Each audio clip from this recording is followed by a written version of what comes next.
professeur Patrick Debuyan sur le plan pédagogique. Et bien sûr, j'étais en train de faire des petits calculs dans ce cadre-là.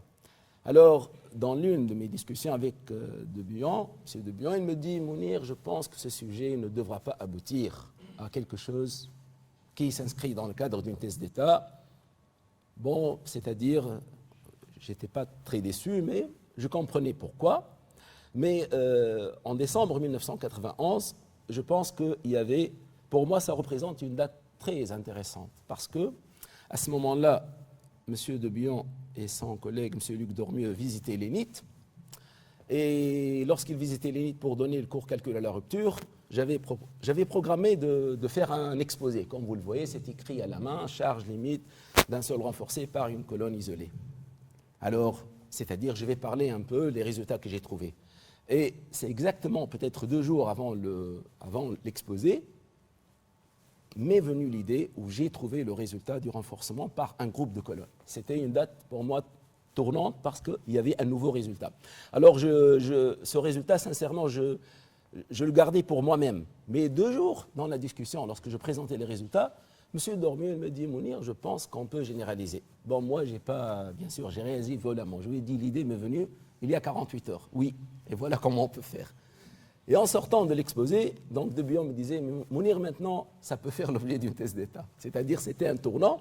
À un certain moment, on dit que ce n'est pas très, peut-être, intéressant, mais par la suite, ça devient intéressant. L'une des choses, c'est que ce petit modèle, ce qu'on appelle de la cellule composite, on a établi le résultat exact. Lorsque la colonne est constituée par un matériau cohérent et frottant, et le sol autour, c'était pratiquement de la vase, il n'y avait que de la cohésion. Donc, il y avait un résultat exact. À partir du résultat exact, on a étendu un nouveau résultat pour le groupe de colonnes, mais avec l'une des collègues, Mme Semi Bousseta, on a eu le courage de faire l'expérimentation au laboratoire du génie civil, et on a validé l'expression théorique par, si vous voulez, ce qu'on a mesuré. Donc, ce qui est très intéressant, vers la fin de 1994, peut-être j'avais raison, se bouclait la thèse d'État, et la chose la plus importante dans les perspectives, je disais que la résolution du problème de la réduction du tassement, après le calcul de la capacité portante, parce que moi je n'ai vu que le problème de capacité portante, devrait conduire automatiquement à l'élaboration d'un logiciel de dimensionnement des fondations posées sur sol renforcé par colonne. Donc c'était ma vision en 1994, que normalement on devrait avoir un logiciel par la suite. Bon, de nouveau, disons, en face des Tunisiens, j'ai dit en 1980, vers 1980, c'était un peu méconnu. Alors, dans cette même salle, avec Mme Semi Bousseta, on a regroupé à peu près 70 personnes, pardon. Et ce qu'on a exposé un peu les résultats, les gens croyaient un peu, peut-être, au renforcement par colonne, ils voyaient un peu mieux. Bon, ici, j'ai mis, bien sûr, les publications par la suite qui sont avérées très intéressantes. La première avec le professeur Taïb Hadri et la deuxième avec mes collègues français. Et bien sûr, le travail sur la validation expérimentale. L'essentiel, c'est qu'on a bouclé fin 1996 pour la soutenance de la thèse. Mais dans la foulée, il y avait quelque chose d'intéressant.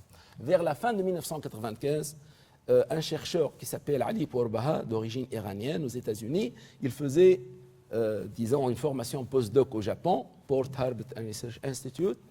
Et il s'est intéressé à un résultat, il a dit « Moi, je veux valider vos résultats en faisant des essais sur modèle réduit. » Et on commençait, disons, à ce moment-là, j'ai senti que les résultats sont intéressants parce qu'ils attirent l'attention d'autres chercheurs, on dirait à l'échelle internationale.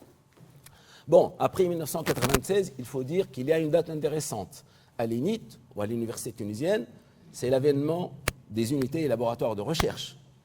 Et dans cette période-là, j'ai collaboré à distance avec ce monsieur Ali Pourbaha, mais sans trop, disons, conclure sur le fait qu'on écrive un article ou autre. Mais en 1998, on commençait déjà la prédiction du tassement d'un sol renforcé par colonne. Et comme vous voyez, vers la fin des années 90, il y avait d'autres personnes qui soutenaient des travaux de recherche dans les mémoires de DEA préparés par mes collègues Ktif, Jaleli et Ben Saïd. Donc, bien sûr, on va dire, il faut travailler également à l'échelle internationale. Donc, la chose qui était pour moi intéressante, bien qu'on avait des résultats intéressants à l'échelle internationale, mais il faut dire, à l'échelle nationale, il faut informer. Donc, c'est pour cela qu'on avait publié un article à la revue marocaine de génie civil, je vais dire à l'échelle régionale, et puis aux annales du ministère de l'Équipement. Et on avait fait le premier séminaire en 2000 à Hammamet où on faisait état, disons, de ce qui est renforcement des sols en général. Alors, ce qui est intéressant, c'est que maintenant, il y a l'idée maintenant de dimensionner une fondation sur sol renforcé par colonne. Il y a l'idée. L'idée, elle est là, elle a commencé en 2000, mais après une présentation dans ce congrès, ce qu'on appelle les congrès satellites sur la technique d'amélioration des sols, il fallait peut-être améliorer cette idée-là et voir comment on peut faire. Alors, bien sûr, du côté, donc, je vais dire tunisien, à l'échelle nationale, il y avait les projets CMCU qui pouvaient donner un financement entre la France et la Tunisie. Et j'avais un projet qui a été retenu, financé, vous voyez le numéro. Et dans le cadre de ce projet, bien sûr, les thésards que j'ai encadrés pourraient se déplacer et se concentrer un peu plus. Bon, ceci n'est pas uniquement la seule chose, mais le séminaire de 2000 nous a permis de connaître une autre personne qui va apparaître par la suite, et on travaille sur un nouveau aspect, c'est l'amélioration du sol initial, suite à la mise en place d'une colonne balastique que je vais exposer par la suite. Donc, et bien sûr, c'était intéressant. Pourquoi? Parce que le travail qu'on faisait, il s'inscrivait dans le développement d'un logiciel très connu à l'échelle internationale entre des équipes européennes. Et nous, on était bien sûr avec cette personne-là qui s'appelait M. Jean-Marc Debat. Alors, les résultats que vous voyez ou les publications, il y a deux publications fort importantes. La deuxième sur une nouvelle méthode, on utilisait le groupe de colonnes pour calculer le tassement du sol renforcé. Et la première, c'était vraiment un résultat intéressant où on parlait comment le sol s'améliore avec des simulations numériques. Et ces résultats-là faisaient partie de la thèse de doctorat de Mme Zohra Aktif, qui était la première candidate à, bien sûr, que j'ai encadrée dans son travail. Et par la suite, vous voyez qu'on travaillait également sur le renforcement par colonne du point de vue capacité portante, mais on utilisait la théorie ou la méthode d'homogénéisation en calcul à la rupture. Alors, disons que ces années-là, 99-2005, j'avais occupé le poste de direction de département. C'était, disons, très pénible de rallier un peu l'administration avec la recherche, mais c'était positif globalement. Alors, j'ai dit pourquoi ne pas profiter du programme Fulbright, qui est un programme très intéressant. C'est un programme qui nous permet d'épanouir, disons, dans un environnement très propice à la recherche, les États-Unis. Vous pouvez faire de nouveaux contacts, avoir de nouvelles idées et bien sûr se positionner à l'échelle internationale. Donc, ça veut dire qu'après ces développements, et on avait l'idée d'une méthode de dimensionnement, donc je suis allé comme boursier Fulbright 9 mois aux États-Unis en 2006 et c'était très très intéressant. L'une des choses les plus intéressantes, vers la fin du séjour, il y avait cet article qui est paru. Cet article, au départ, sincèrement, il a été, disons, rejeté. Mais l'éditeur en chef, dans le temps de Computer Geotechnics, me disait « Faites un effort de mieux répondre aux évaluateurs ». Et c'est ce que j'avais fait parce que, disons, j'étais un peu concentré. Et il a été accepté. Et cet article-là, il est sur Scopus cité 66 fois. 66 citations. C'est un résultat original qui est très, très intéressant. Mais également, j'ai pu boucler la nouvelle méthodologie de dimensionnement. Bon, en passant aux États-Unis, 10 ans, on a ramassé un prix d'excellence dans la pratique de géotechnique. C'était encourageant, le mieux qu'on puisse dire.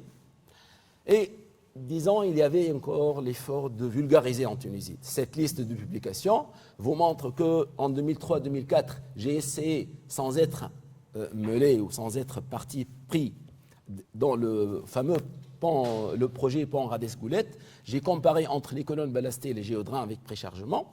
Par la suite, du côté du Conseil de l'Ordre, donc dans le temps, j'ai oublié son nom, le président, c'est pas grave.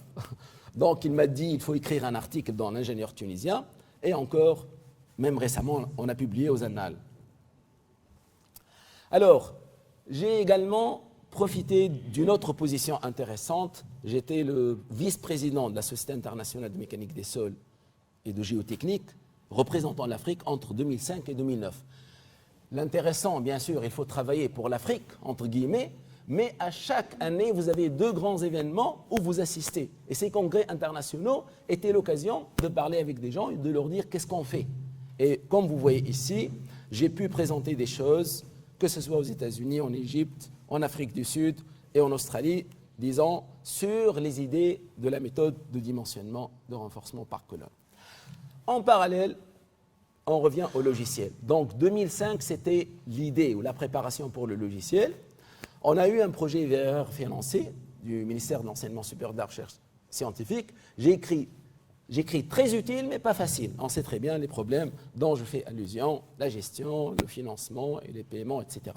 L'essentiel, c'est que par la suite, on a élaboré un logiciel avec, disons, mon étudiant Lassat Hazza, avec une première version, puis une deuxième version.